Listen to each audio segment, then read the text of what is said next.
సంజయ్ కపూర్ 30,000 కోట్ల ఆస్తులకు అధిపతి. కానీ ఒక చిన్న తేనెటీగ కారణంగా ఆయన హఠాన్ మరణం చెందిన తీరు సంచలనమైతే ఇప్పుడు ఆయన ఆస్తులపై ఇద్దరు భార్యల లీగల్ ఫైట్ బిగ్ ట్విస్ట్లతో ఆసక్తికరంగా మారింది.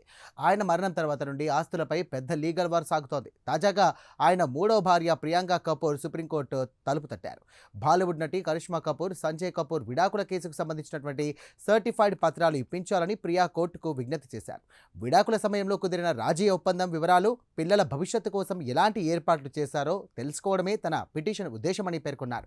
ఇక ప్రియా కపూర్ పిటిషన్పై సుప్రీంకోర్టు నటి కరిష్మా కపూర్ స్పందన కోరింది. అయితే ఇప్పటికే కరిష్మా కపూర్ పిల్లలు ఫోర్జరీ వీలునామా జరిగిందని, ఆస్తి కోసం న్యాయ పోరాటం జరుపుతున్నామని అన్నారు. ఇలా ఉంటే ప్రియా సచ్ దేవ్లకు సంబంధించినటువంటి కొన్ని ఫోన్ రికార్డింగ్లు మరో ట్విస్ట్ ఇస్తున్నాయి. అయితే గతేడాది జూన్లో సంజయ్ కపూర్ బ్రిటన్లో పోలోలో అకస్మాత్తుగా గుండెపోటుతో తుదిశ్వాస విడిచారు. ఆయన మరణానంతరం ఓ వీలునామా బయటపడింది. అదే వివాదానికి కారణమైంది. వీలునామా ప్రకారం సంజయ్ కపూర్ తన యావదాస్తిని తన భార్య ప్రియాంక కపూర్కి రాసి ఇచ్చారు. అయితే రెండో భార్య కరిష్మా, పిల్లలు సమేరా అలాగే కియాన్ దీనిపై అభ్యంతరం వ్యక్తం చేశారు. వీలునామా ఫోర్జరీ చేశారని, అందులో తన తండ్రి సంతకం లేదని ఆరోపిస్తూ కోర్టు మెట్లెక్కారు. ఈ అంశంపై ఇప్పటికే ఢిల్లీ హైకోర్టులో విచారణ జరుగుతుంది. ప్రియా కపూర్పై క్రిమినల్ చర్యలు తీసుకోవాలని కరిష్మా, పిల్లలు కోర్టులను ఆశ్రయించారు. వీలునామాలో తప్పుడు పేర్లు ఉండడంతో ఉన్నత చదువులు చదివిన వ్యక్తి అలా చేసే అవకాశం లేదంటూ వాదనలు వినిపిస్తున్నారు. మరోవైపు సంజయ్ కపూర్ తల్లి రాణి కపూర్ సైతం కరిష్మా పిల్లలకే మద్దతు తెలిపింది.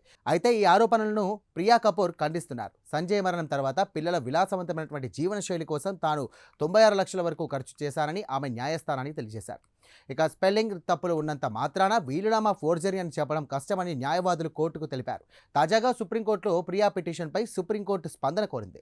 ఈ క్రమంలో సంజయ్ కపూర్ తల్లితో పాటు ఆయన సోదరి కూడా కరిష్మాకి మద్దతు తెలిపింది. పలు విషయాల నుండి దృష్టి మళ్లించే ప్రయత్నం జరుగుతోందని ఆరోపించారు. ప్రియా ఇదంతా ఎందుకు చేస్తుందో తనకు అర్థం కావడం లేదన్న ఆమె విడాకుల అంశం కరిష్మా, సంజయ్ మధ్య గోప్యమైనటువంటి విషయం అని అన్నారు.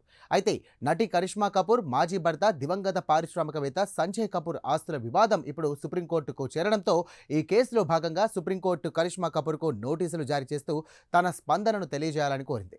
ఈ అంశంపై తన అభ్యంతరాలను తెలియజేయడానికి సుప్రీంకోర్టు కరిష్మా కపూర్కు 2 వారాల సమయం ఇచ్చింది. దాదాపు 30,000 కోట్ల ఆస్తులకు సంబంధించినటువంటి వివాదంలో ఇది మరో కొత్త మలుపు అని చెప్పాలి.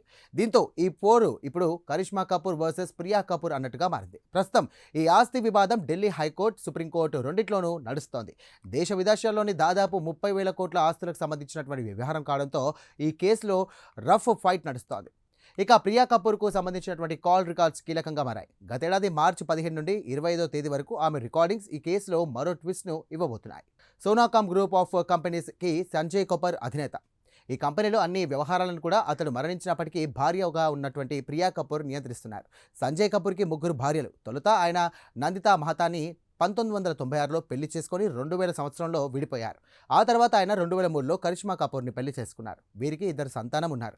2016లో ఇద్దరు విడిపోయారు. 2015లో ఆయన ప్రియా సచ్దేవ్ను 3వ వివాహం చేసుకున్నారు. వీరిద్దరికి అజారియాస్ అనే కొడుకు ఉన్నాడు. అయితే లండన్లో సంజయ్ కపూర్ పోలో ఆడుతున్నటువంటి సమయంలో అనుకోకుండా ఒక తేనెటీగ ఆయన గొంతులో చిక్కుకుపోయింది. దీనివల్ల ఆయన తీవ్రమైనటువంటి అసౌకర్యానికి గురయ్యారు. వెంటనే వైద్య సహాయం అందించినప్పటికీ ఫలితం లేకుండా పోయింది. అయినా గుండెపోటుతో మరణించారు. మరి ఈ 30,000 కోట్ల ఆస్తి వివాదం ఎలాంటి టర్న్ తీసుకుంటుందనే ఆసక్తిగా మారింది.